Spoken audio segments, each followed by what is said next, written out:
we're still thinking and praying for all of you, but especially the two little ones that continue to be in critical condition. Chief will provide again an update on the current conditions. I will say it's been heartwarming to see the outpouring of support coming from the community, the neighbors, the ones that were on the scene before anybody else, to the neighbors throughout the neighborhood who have been stepping up, offering support. Again, all of the responding agencies really came together and wrapped their arms around these families. I do want to specifically acknowledge all of the agencies involved. As I mentioned, I've been to a lot of critical incidents over the past 6.5 years.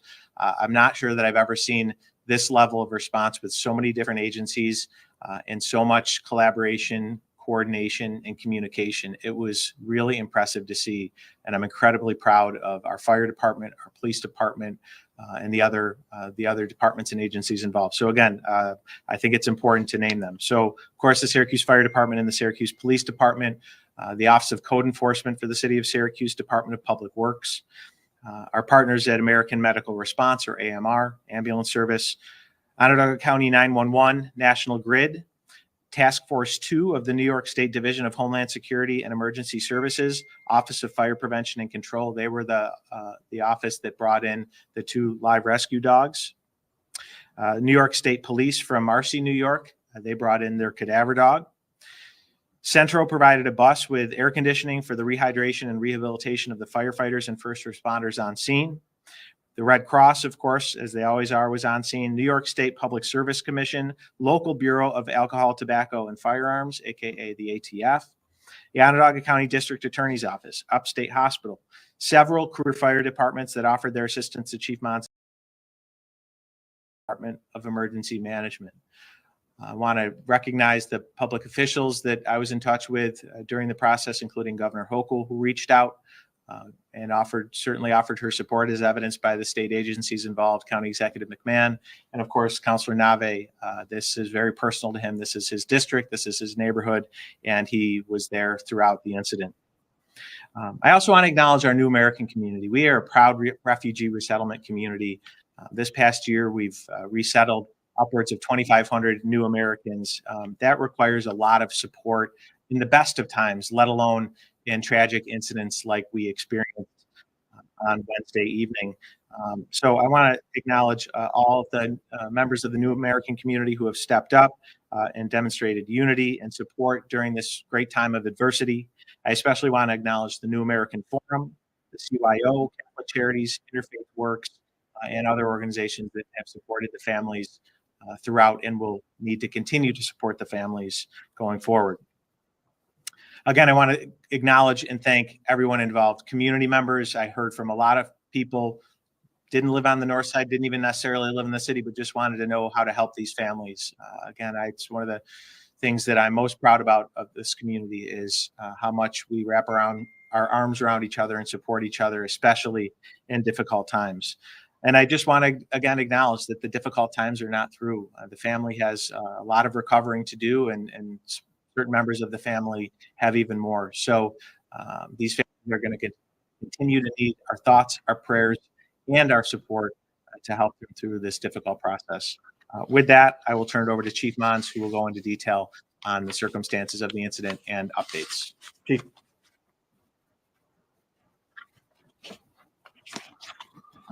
Good afternoon, everybody. I'll give you a recap of the beginning from the dispatch we had on Tuesday afternoon all the way until our fire investigation team had their investigation wrapping up yesterday. So on Tuesday, June 18th, 2024 at 4:06 p.m., the Syracuse Fire units were dispatched by the Onondaga County 911 Center to a reported explosion and structure fire at 205 Carbon Street.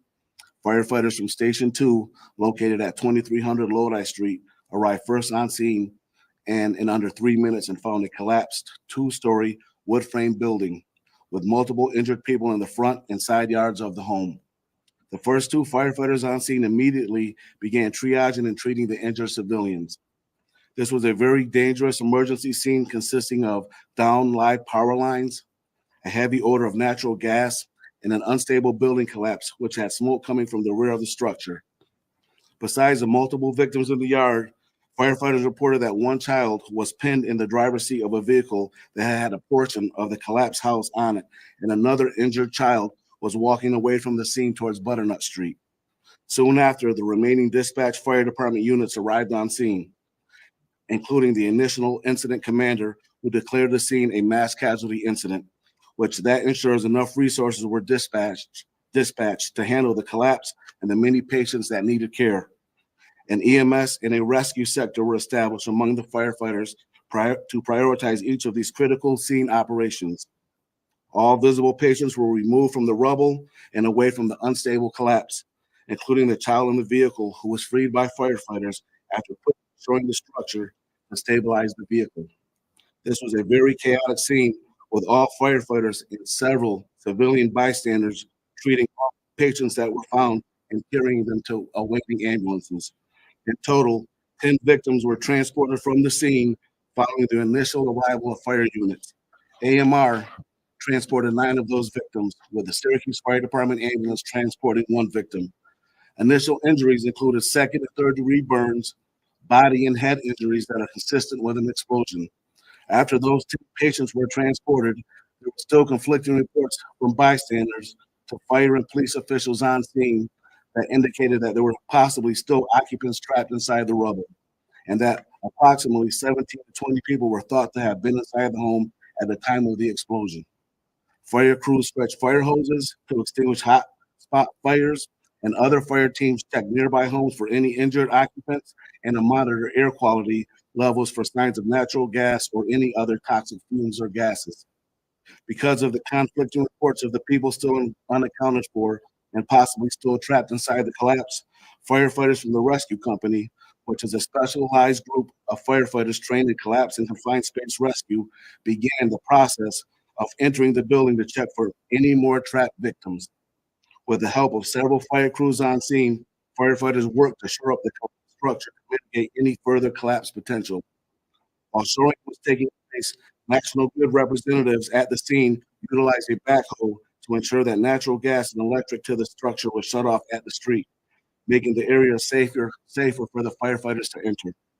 When the building was safely shored, a team of firefighters of 2 rescue firefighters entered the remains of the collapsed building at approximately 6:04 p.m. This interior search and rescue team spent 45 minutes meticulously searching the ruins of the home from the second floor, which was collapsed, onto the first floor and into the basement area. In the meantime, at the same time, Syracuse police officers worked diligently to confirm that all reported occupants of the building had been accounted for, and at approximately 6:49 p.m., the rescue search team exited the building. The rescue team was able to search approximately 95% of the entire collapsed structure. This search was negative for victims. At approximately the same time the search team exited the structure, the Syracuse Police Department officers confirmed that members of 2 families, 13 people in total, had been at the site prior to the explosion. At this point of the operation, to ensure the remaining 5% of the collapsed structure was searched and to confirm there were no further trapped victims under the collapse, our department requested a team of live victim search dogs from Albany, New York, which was provided by Task Force 2 of the New York State Division of Homeland Security and Emergency Services, Office of Fire Prevention and Control. A short time after their arrival on scene, 2 separate searches were completed by 2 separate live victim search dogs, and it was confirmed the structure was cleared of any additional victims. To end the night of search and rescue operations on June 18th, a New York State police cadaver dog was requested to the scene from Marcy, New York, to conduct a third and final search, and again, it was confirmed no further victims, deceased or alive, were still inside the collapsed structure. On this night, high temperatures and humidity compounded the difficulty of the entire rescue operation. Crews of firefighters from across the city were rotated through the scene to provide relief. Central, like the mayor said, sent a bus to act as a cooling station for exhausted firefighters. Additional crews of off-duty firefighters were called to the scene to assist the rescue efforts. Also, additional fire units were placed in service in the city to ensure the rest of the city had adequate emergency response capabilities. More than 60 fire department personnel responded to the scene on that day, on Tuesday. Personnel from AMR, Red Cross, National Grid, They all maintained a presence on the scene with the Syracuse Police and Fire Department for the entire rescue operation. After all the victims were confirmed located and transported for treatment, fire crews and other agencies began clearing the scene for the night.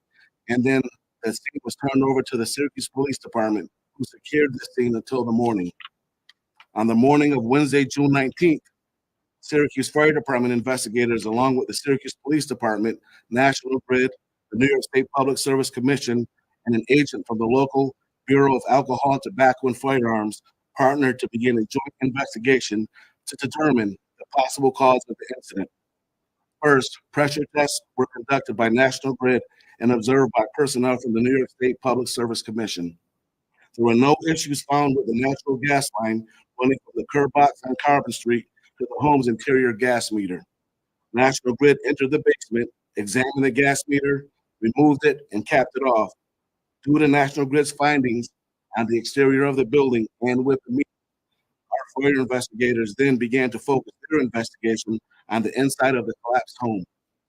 The Syracuse investigation team, consisting of Captain Joe Fennell and Lieutenant Edward Lehman, along with the ATF agent, entered the collapsed structure to begin an interior investigation. Fennell and Lehman examined the interior natural gas lines inside of the building.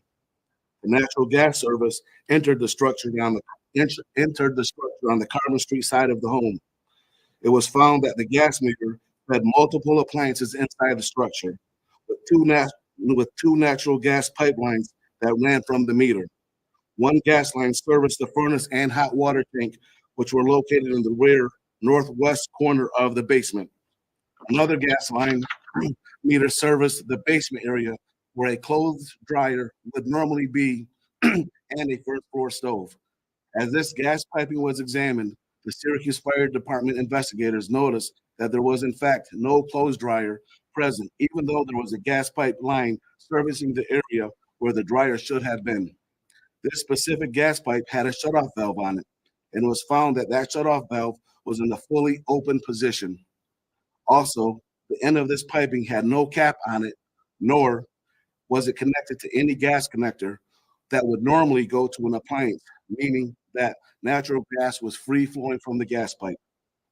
After Fennell and Lane discussed their investigative findings with the ATF agent, the cause and origin of the explosion has been determined to be a free-flowing natural gas leak from that gas pipe in the area of the basement where a dryer hookup should have been located. Like I stated earlier, this gas pipe had a shutoff valve found to be fully open in a position that was chocked all the way open, and it was believed to be free flowing of natural gas at the time of the explosion. No other gas line in the basement showed any damage or evidence of any leaks.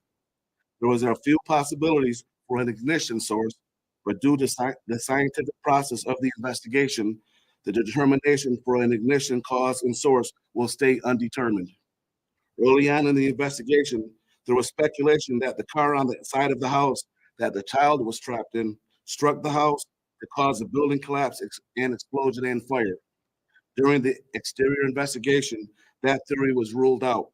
The only damage to the car was from debris from the collapsed house falling on that vehicle, and no damage to the vehicle or structure was consistent with the vehicle striking the building. Also, at the time of this incident, 205 Carbon Street had no open housing code or maintenance code violations on the structure or any open work permits.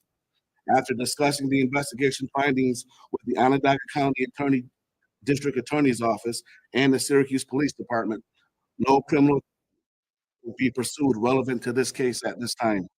A total of 13 people were treated at Upstate Hospital. These are the conditions for the members of both families that were provided by Upstate to us yesterday by the Upstate Hospital staff, and I'll go through those.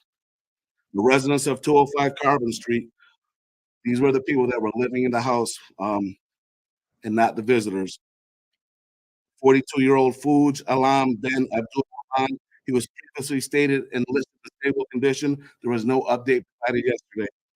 Najuma Begum Binti Dil Ahmed, age 33, previously listed in stable condition, also had no updated information provided yesterday.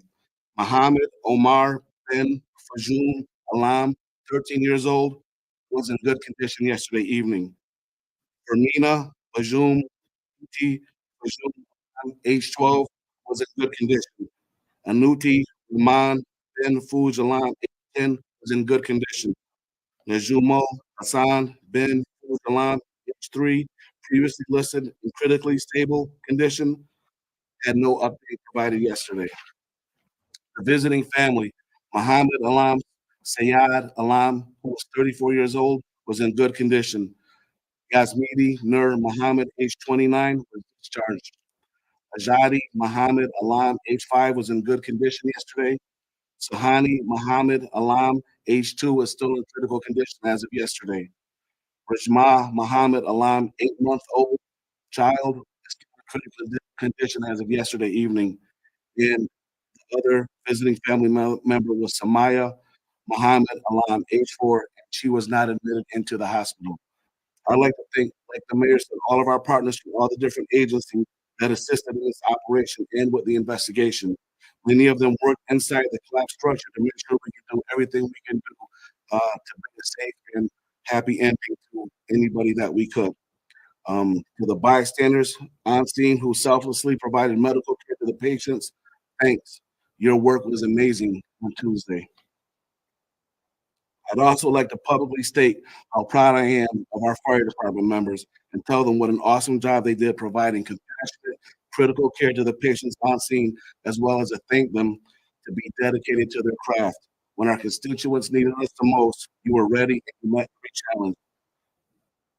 Finally, I'd like to send my prayers to the families of the victims and the neighbors who have all suffered through this terrible incident. That concludes our update. Mayor Walsh, lead fire investigator Captain Joe Fennell, and myself will now take questions. Is there any how long that gas was free flowing, or how long it could be before anyone in the home began to smell anything or feel medical conditions, or is this something that could have been around for a while without someone knowing? Anything that is concerning the investigation, I'm gonna have Captain Joe Fennell speak to.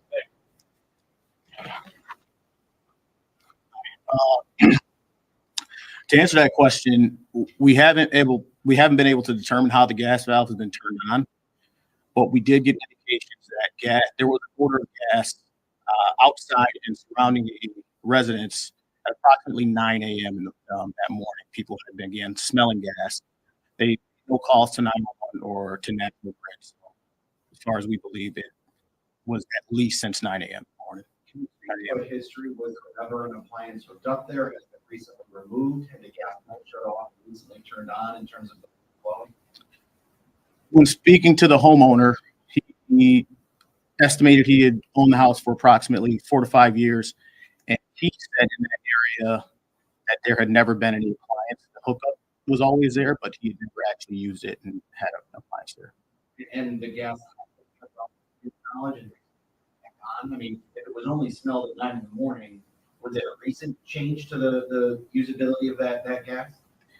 He did not smell gas until that time, and he said he knew no one else for any reason turning it on or off. So what's the thinking of how that ended up on? That's something that we're still investigating. We're still trying to figure that out. Was the basement it was limited access. It wasn't accessible to the public, so we don't believe that it was anything criminal. It may have been someone accidentally turning it on and not knowing what it was. I know that sorry, go ahead. Was this house owner occupied? It was a rental. I know that you mentioned that there's no specific ignition point determined just yet, but can you speak to how easy it would have been for that amount of gas to ignite? Could it have been something as simple as a match or turning on a stove? Yes, it really could have been. So natural gas, when we speak in terms of natural gas, we have a upper explosive limit where essentially if there's too much natural gas to ignite, and a lower explosive limit where if there's not enough gas to ignite. It has to be a perfect fuel air mixture for that to occur, for that explosion to occur. And then it can be as simple as turning the light switch on. The arc from a light switch could, again, set that explosion off. In the basement where we believe the explosion originated, there was a refrigerator. There was also a natural gas powered water heater and also a natural gas furnace. Any one of those in their normal operation, if they, would have turned on, could have been enough to set off that. What did you say smelled gas as early as 9 that morning? Was it the occupant? The occupants told me they had smelled gas for a while that day, but they couldn't pin down a time frame. The owner, who has an office next door, said he smelled it in the driveway when he arrived at the morning at 9 a.m. Was it known if the drive was removed or if it was just never there to begin with? The owner was able to tell us in the approximately 4 to 5 years that he owned the house, there was never a dryer there. Do you think that it's helpful if it had been on earlier than that day? So natural gas in its natural form is colorless and odorless. The odorant added by the utility company, so it can be detected by people should there be a leak. The standard is at 1% of the LEL, you should be able to smell the natural gas. So I don't believe that was open for a substantial amount of time before someone. How hard was it for you as someone who investigates fire to go into a collapsed structure and try to make sense of what's left of it? We don't do it often, which is why we were glad to partner with the explosive expert from the ATF. But the city provides great training for us. We train all the time on things. Luckily, we don't have to use that training often. I have a great team of investigators that assist me, and also with assistance from the Syracuse police and assistance from the chief's office. Really, we had everything we needed to get the job done. Would you describe what it was like in the deepest parts of that mine? Oh yeah, there was a lot of ruin. There was a lot of again, things thrown apart. Walls had collapsed. The ceiling or the floor joists of the first floor were caved into the first floor, or into. There was water leaking because the pipes had broken. It just kind of surreal. And most of like the smithereens, and this you can see a wood paneling outside. Can you explain why the explosion wasn't as massive as usual, or at least what you think of the explosion? So explosions are usually how powerful that explosion is going to depend on where it originates and how contained the gas is when it's finally ignited. So while again the upstairs, some of the outside walls had collapsed and were relatively intact, the basement walls, which were made of concrete, were cracked. And there was actually on one side of the house, there was probably a 18-inch to 2-foot section that was completely removed and blown into the pot. So the wooden sections of the structure, again, they've been pushed over, but there was a pretty significant blast. If the structure fully compromised, is this a tear down situation? That wasn't it yet.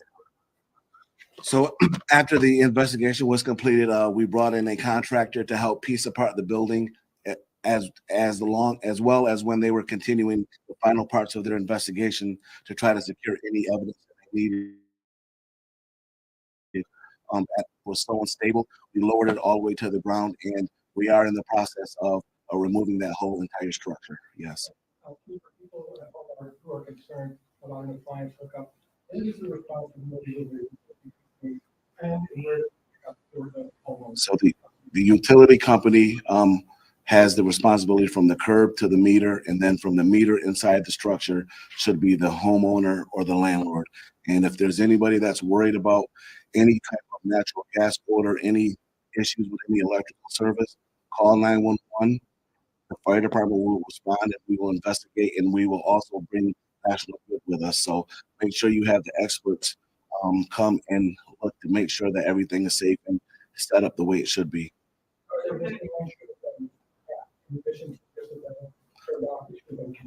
Yes, that line should have been capped, either capped or the shutoff valve should have been turned off.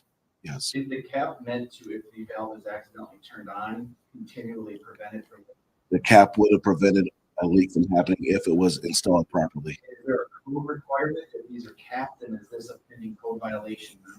There's certainly code and directions on how you're supposed to maintain the installation and the maintenance of these appliances and the installation of them. So, like I said, we always suggest that you get a certified installer to come and make sure everything is working right. When you're not sure, if you have an appliance that's already installed, call 911 or call National Grid to come and double check it. The valve is open. Does the valve itself have like a lever on it? Some of them have levers, others you need to use a wrench to move it, and they're very difficult to move. They're not just gonna move in the wind. So either if it had the lever, someone could just reach up and do that. Otherwise, you'd need a wrench. I believe this one was just a quarter turn, correct? Yeah, so it was a quarter turn valve, Yeah. so you could manipulate it with your. And so Chief, now that you're back at the podium, I realize there's some uncertainty in exactly how it got turned on. But at this point, is it feel that this was accidentally flipped on by someone in the home within 24 hours of the explosion? The time frame is uncertain, but certainly, like I said earlier, we don't believe there was any criminal or malicious intent of why that valve was open. The valve was open. We certainly wish it wasn't, but the valve was open, and that's part of our investigation that our team does, and that's why we brought in all the resources we did with National Grid, the New York State Commission, the ATF. You know, our fire investigators, Lieutenant Lehman and Captain Joe Fennell, they're great. But, you know, we had the resources available in every step of our process to get to a cause and origin. We conferred and talked with the ATF agent, and they came to a conclusion together. So None of the occupants had a conversation and knew that they were the ones that touched the valve. No. So it's an unknown, someone turned it on and then nobody knows who. Yes, at this time. And so with their investigation, if they can't specifically confirm that something in fact happened, it goes undetermined. Even there could be speculation, people could have all these assumptions, and there could be a lot of evidence leading to it. If you can't confirm and in fact say this definitely happened through a scientific method, you have to keep it undetermined. So that's where we're at in this investigation. Just to touch on, when the homeowner was mentioned, we're talking about the landlord, right? Someone who wasn't actually living in the home. Correct. So that person was the one to confirm that there's never been an appliance hooked up to that line before. I'll let Captain know just to make sure I got it right, Yes, but yes. yes. Okay. Did he have anything to offer as to whether that had been explained to the residents inside and what to do about that? Anything along those lines? You know, people coming into that side of the country? I think the question you're asking is a part of the reason why it's still undetermined. When we, canvassed people that lived in the house that were able to still communicate, when we talked to the landlord and the homeowner, that information wasn't readily available, so we can come to any conclusion and answer that question. Switching gears to people, it could be a little bit, I don't want to say that misleading is the right word, but people might hear upgraded to good condition in a hospital and think that they're, up and walking around, but we know that they could still be in a dire way or faced with injuries that have permanently disabled them in some way for the rest of their life. Can you talk about what kind of injuries they're actually suffering? Definitely, like I said earlier, second and third degree burns. They had crush injuries and injuries to their body, deformations of some of their bodily areas and their head. So that were consistent with some type of an explosion. So, no matter what type of condition you are in the hospital, until you're discharged and you get home and you're feeling better, nobody's ever out of the woods until you're discharged from the hospital. Certainly there's some patients that are doing better than others in the hospital from 205 carbon, but we're not going to feel good until everybody's discharged. And I'm sure the hospital and everybody that worked on the scene feels the same way. Initially, 3 people were in critical condition. Is it now 2? Can you answer that, Matt? Yeah, so we received updated information yesterday. I believe it went out to the press as well. And I spoke with the representative from Upstate. The information that we were provided yesterday was what Upstate was able to confirm identity-wise. They did have information regarding a couple of the other patients. I believe one of them was one of the other patients that was in critical condition, but they could not provide an update at that time on that. And I don't know if Mayor, you found out the 2 that are critical, basically what kind of injuries they're suffering from. No.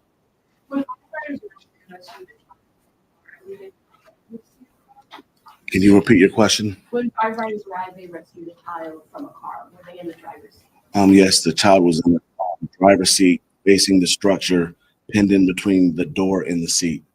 And they, yes. I- we're not exactly sure exactly what was going on. We think they were getting ready to leave. I think one of the adults was preparing to leave. There was no key to the ignition, and the car was in park. So definitely the car wasn't running or anything like that. The best of your ability to communicate with people who are in the hospital, you've been able to determine where people were in the home. Was anyone in the basement where this explosion would have happened? Was anyone nearby? I'm thinking of the most critically injured. Were they just closer to the glass? Is it because they're younger in age? When we arrived on scene, there were patients all over the front yard. Some of them were very close to the rubble and the collapse. Some of them not.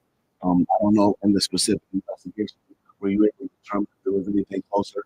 No, we only had what we showed up on scene and what the bystanders told us, and limited information was gained from our canvassing and investigation. And just to clarify number of patients, 10 were transported from an ambulance. I believe it got 12 hospitalized. Can we clarify the difference of those two additional people? I'm not sure how they arrived at the hospital, but at some point, two other people arrived at the hospital and they were admitted into the hospital. The only, like I said earlier, one person was not admitted at that time, and there has since been one other person discharged. Who was the final was? I'm not sure. I can't answer that question for you. Is there a lesson in this? Is there a reassurance that you're going to handle something so serious? What should you, your team, the community take away from this? Certainly, our training is our number one asset that we have, and just being able to get to the scene, make split-second decisions, and let your training take over. We're always worried about when we're operating on a scene like Carbon Street, making sure the other calls in the city get answered. So, just making sure we're utilizing our resources to the best of our ability and giving our firefighters everything they need so they can provide the care and service to our constituents. And just to clarify,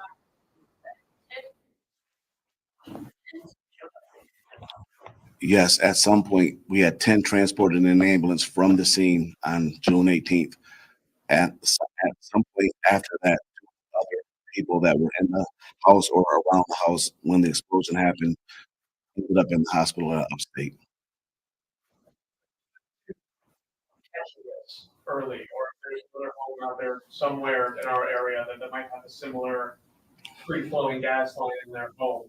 Should alarms that detect this kind of natural gas be more commonplace in the homes? Well, like the Captain Fennell said, the odor is going to be probably your number one hint that something's going on. As soon as you smell natural gas, to leave the house, call 911, and let the experts come and National Grid come as experts to figure out what's going on. That's my advice to anybody that has any issues going on with any natural gas service or electrical service in their house. Is this like a catch? Is people like or maybe they're ignoring it? They We, don't know what we definitely have detection systems, and there's certainly detectors that could be installed for this type of, but it's just not a common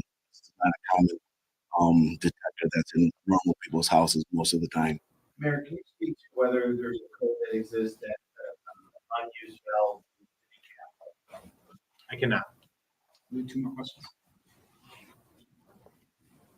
just to be sure, I know it was mentioned that there wasn't a dryer there, and there hasn't been for at least 5 years, I believe. But was there the intention of putting a dryer there, and that's how this probably happened? Was a new appliance being put in? Based off the investigation and talking to the residents of the home and the landlord, we weren't able to gather any information to answer that question at all. Somehow that valve was turned open. We're not positive how that happened. I guess this is a good last question. What happens next? Is this considered done? Is this ruled an accident? Are you still talking to people who were in there? Are you still getting to the bottom of why or who turned on the gas shortly before the explosion? What happened? So the cause and the origin is, like I explained earlier, from the gas pipe.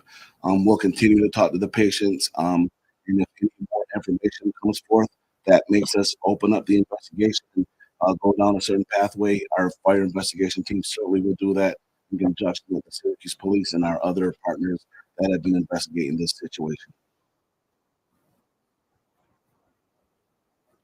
Thank you.